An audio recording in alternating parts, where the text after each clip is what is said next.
क्या आपने कभी सोचा है कि एक ही पहाड़ से निकले दो पत्थरों में से एक को दुनिया भगवान मानकर पूजती है और दूसरे पर हर रोज हजारों लोग पैर रखकर गुजर जाते हैं? आखिर उस एक पत्थर ने ऐसा क्या किया कि उसकी किस्मत में सिर्फ ठोकरें और दर्द लिखा गया? अगर आज आपको मेहनत करने में दर्द होता है, सुबह जल्दी जागने में तकलीफ होती है या संघर्ष से डर लगता है, तो आज की यह कहानी सिर्फ आपके लिए है। अगले 10 मिनट आपकी सोच और आपकी जिंदगी दोनों बदल देंगे। फैसला आपको करना है। आपको मंदिर की मूरत बनना है या सीढ़ियों का वो पत्थर जिस पर लोग नारियल फोड़ते हैं। बहुत समय पहले की बात है। एक शिल्पकार था जो पत्थर तराशने की कला में माहिर था। एक दिन उसे एक भव्य मंदिर के लिए भगवान की एक अत्यंत सुंदर प्रतिमा बनाने का काम सौंपा गया। मूर्तिकार एक उत्तम पत्थर की तलाश में घने जंगलों की ओर निकल पड़ा। काफी तलाश के बाद उसे एक नदी के किनारे दो विशाल और एक जैसे दिखने वाले पत्थर मिले।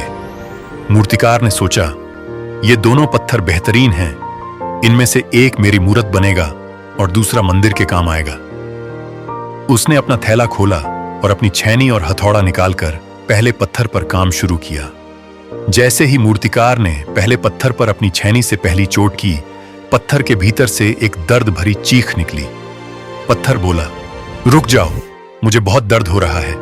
मैं यह चोट सहन नहीं कर सकता। अगर तुमने मुझ पर और वार किए तो मैं टूटकर बिखर जाऊंगा। मूर्तिकार को उस पत्थर पर दया आ गई। उसने सोचा कि शायद यह पत्थर भीतर से कमजोर है। उसने अपनी छैनी उठाई और उस पत्थर को वहीं छोड़ दिया। वह दूसरे पत्थर की ओर बढ़ा और उस पर चोट करना शुरू किया। हथौड़े की आवाज फिर गूंजी। मूर्तिकार ने पूछा, क्या तुम्हें दर्द नहीं हो रहा?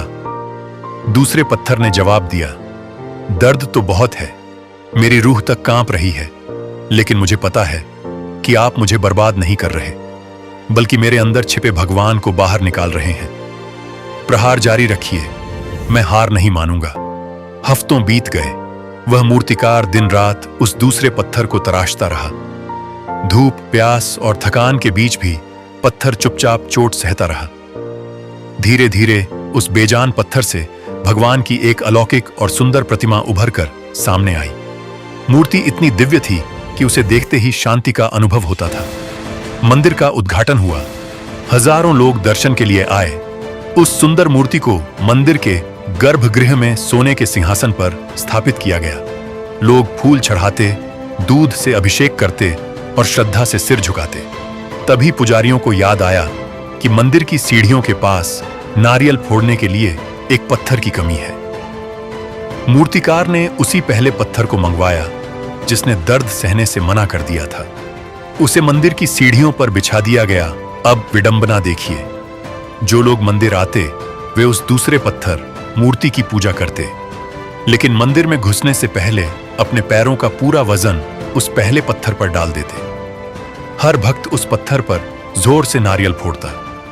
एक रात जब मंदिर खाली हुआ तो सीढ़ियों वाले पत्थर ने मूर्ति से रोते हुए पूछा, भाई, हम दोनों एक ही जगह से आए थे, फिर तुम्हारे नसीब में फूल और मेरे नसीब में ये ठोकरें क्यों? मूर्ति ने मुस्कुराकर जवाब दिया, भाई, याद करो वो दिन। अगर उस दिन तुमने मूर्तिकार की वो कुछ घंटों की चोट सह ली होती तो आज तुम मेरी जगह होते। तुमने उस दिन का आराम चुना, इसलिए आज तुम चोट सह रहे हो। मैंने उस दिन चोट सही, इसलिए आज मैं आराम में हूं। दोस्तों, आपकी जिंदगी भी आज आपको तराश रही है। अनुशासन का दर्द, असफलता का दर्द और कड़ी मेहनत का दर्द, ये सब वो छैनी की चोटें हैं जो आपको मूरत बनाने के लिए जरूरी हैं। अगर आज आप इस दर्द से भागेंगे तो कल दुनिया आप पर पैर रखकर आगे निकल जाएगी। याद रखिए, आज का संघर्ष ही कल की सफलता की कीमत है।